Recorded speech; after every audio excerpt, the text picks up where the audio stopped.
Hi friends, welcome back to the kitchen. Do you recognize this? This is the Chinese BBQ pork that you get at the grocery store. This one came from Costco.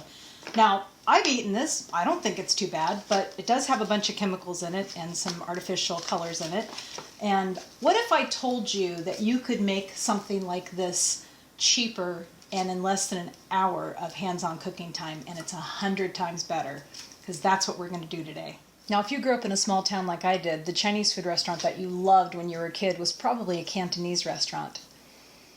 There are over 8 provinces in China known for their different kinds of cuisine, but that was the one that was the most popular in the United States and still remains the most popular in the United States, even though we're a little more adventurous now. We'll eat Szechuan and Hunan and stuff like that, but Cantonese food is still the most popular one. Now, the reason why that style of Chinese food, or at least an Americanized version of it, is so popular in the United States is because everyone who came over to help build the Intercontinental Railroad, or at least the vast majority of them, were from the Canton province, now known as Guangdong. There were somewhere between 15 and 20,000 people that came over to do that backbreaking and dangerous work, and we wouldn't have the railroads without the Chinese people that came over to build them. So you're probably wondering how I chose the recipe if I have all these books. Well, I read them all, went on the internet, made a spreadsheet, which you've heard from me before, and I especially love the old ones from the 50s and 60s, trying to convince American housewives to make Chinese food. Hilarious. But I decided that for you, I wanted you to have something that had the heart and soul of the authentic recipe, but understood the limitations of the American grocery store, and that's why I chose Martin Yan. I think that he does a wonderful job trying to translate those flavors, but making the recipes accessible for the equipment and the grocery stores that you have. So this is the one that I chose to make today.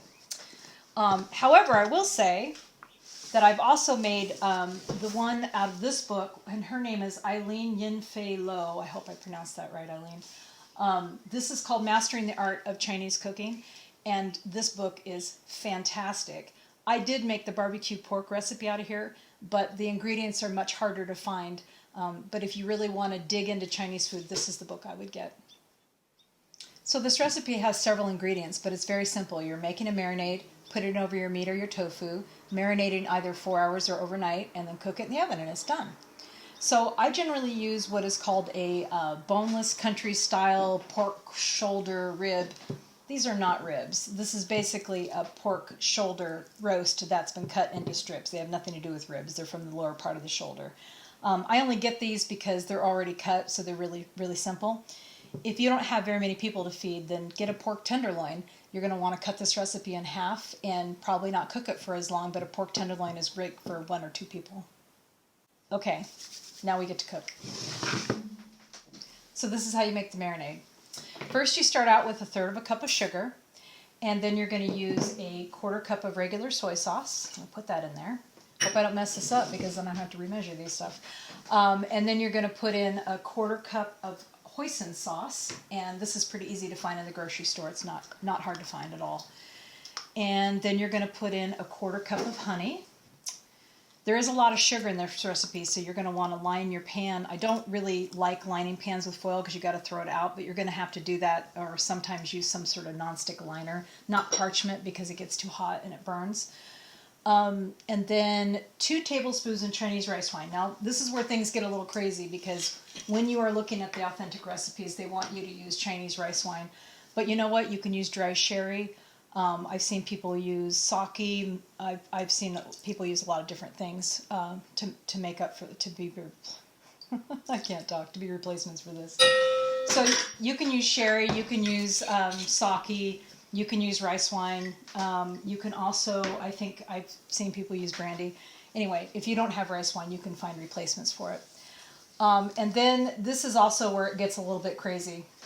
So in the original recipes, the more authentic recipes, there's a red fermented bean curd, and this is what gives the pork that reddish color. If you're not using this, which is really hard to find, and I used to go to the Chinese grocery stores all the time on the weekends, but I don't anymore because of the pandemic, so I did find this online. Don't get it on Amazon because it's like $14 on Amazon. This shouldn't cost you more than $6. So if you don't have this, you don't have to use it. In Martin's recipe, he says that you can use peanut butter or tahini, or I guess if I were going to replace it, I would actually probably try out red miso. to try it out, but it's not that necessary. I would look at his recipe and probably use one of his replacements. So I'm going to put about a tablespoon of this in here, and also a couple of the little chunks. This is the reason why it's red is because it comes from a red rice, and that's what turns the food red. So it's cool looking, but it's not totally necessary. And then we are going to use 2 teaspoons of minced garlic, and we're going to use 1 teaspoon of minced ginger. And actually, you know what? I pump up the garlic and ginger in this recipe because it's really good with more in it. And then for my gadget corner, this time, I'm actually going to show you a couple things. One is I'm going to show you the easiest way to peel ginger. The easiest way to peel ginger is with the end of a spoon. And that's so weird because I did it with a knife for a really long time, and then I read this and it was like really super easy. So that's the easiest way to peel ginger. And the way that I grate ginger is that I use a, I cannot believe I didn't clean this before this video. I use a microplane. And these are great. These used to be actually, they're developed for woodworkers to rasp wood, to grind wood down. But then they figured out people were using it for the kitchen, so they started developing it for the kitchen, and this is indispensable. It's great for ginger, it's great for Parmesan cheese, it's great for chocolate, it's great for everything. I can't live without this thing. And they're not very expensive. I think they're about $24 for the original one. And get the original one, you don't need the fancy one. And then with 1 teaspoon of salt and 1 teaspoon of pepper. I'm using white pepper in here, which is also used in the more authentic ones, but it doesn't matter, pepper is pepper. And 1 teaspoon of 5-spice powder. If you do get Eileen's book, she wants you to make this from scratch, which I did, and it was super fun, but you don't need to make it from scratch. So I'm just going to put a teaspoon of this in here. She has you toast them in the wok and grind them up, you know. But you know what's fun? If you do want to make your own spice mixes like that, you can get an extra coffee grinder and clean one, or clean an old one up and get a new one and use it for your grinding spices. It's pretty fun. I've done that. And then, so that's pretty much it for the main part of the recipe, unless you're using red food coloring. Now, I actually see a lot of authentic recipes that use a little bit of red food coloring in here, especially if you don't have this red bean curd, but you don't really need it. I mean, it's beautiful without it. That's it. That's the whole thing. It's not really hard, is it? Okay, so what you're going to do, you're going to pour this over here.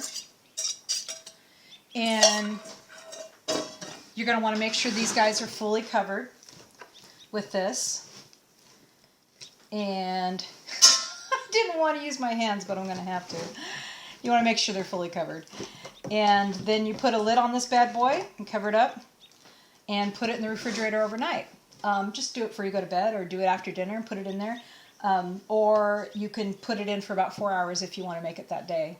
So now I'm going to wash my hands, and I'm going to show you what happens when we cook this. So when it comes time to cook it, you take it out of the refrigerator, shake the marinade off of it, put the marinade in a bowl because you're going to need to baste it. And same with the tofu, just take it out of the marinade, put the marinade aside. And so for the pork, what you're going to do is there's a couple different ways to do it. In Eileen's book, she puts it 4 inches underneath the broiler, and then you turn it every 15 minutes, basting it until it's done. Some books will have you just bake it. I kind of like a combination. What I do is I put it in the oven at 350 on one side, baste it, flip it over, 350 on the other side for about 15 minutes. So that puts it in the oven for about a half an hour, and that way I know that the middle's starting to get done. And then I lift it up, put it under the broiler, baste it a few times every 10 or 15 minutes, and get that nice crust on it, and then it's done. It's really easy. Now for the tofu doesn't need to cook as long, and so you just put it under the broiler, baste it, flip it over a couple times till you get a nice crust on the outside. And then if you're a vegetarian, you don't have to get left out of this recipe because this is actually really delicious. So that's it. This is what it looks like. So you can see it's not quite as red as the one at Costco, but it's very delicious. I serve it with a little Chinese mustard and a little bit of red sauce and a little bit of sesame seed. The one from Costco, I mean, it tastes pretty good, but it's a little bit rubbery and it doesn't have the flavor profile that this does. So I hope you make it. It's not complicated. Takes a few ingredients. I'll put the recipe up, and it's really nice of you to stop by, and I hope to see you again soon.